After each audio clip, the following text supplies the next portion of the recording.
పడలేమరా అని చెప్పి కొంతమంది భయపడుతున్నారు అంటున్నారు. చాలా చాలా ఊహాగానాలు వస్తున్నాయి. ఏంటి న్యూ ఇయర్ ప్లాన్స్? మీరేమో మేము బయటపడతాం అంటున్నారు. మాకు వచ్చిన న్యూస్ ఏంటంటే తెలుగుదేశం పార్టీలో గ్రౌండ్ లెవెల్లో కార్యకర్తలు, గ్రామాల్లో కార్యకర్తలు భయపడిపోతున్నారని మాకు ఒక న్యూస్ వస్తుంది సార్. ఎందుకు?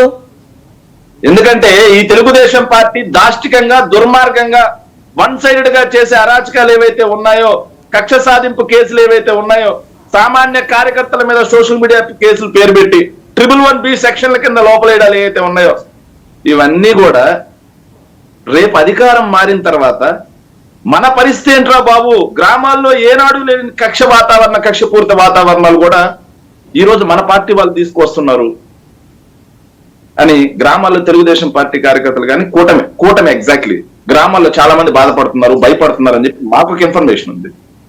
మీకు ఒక ఇన్ఫర్మేషన్ ఉంటే మాకు ఒక ఇన్ఫర్మేషన్ ఉందండి.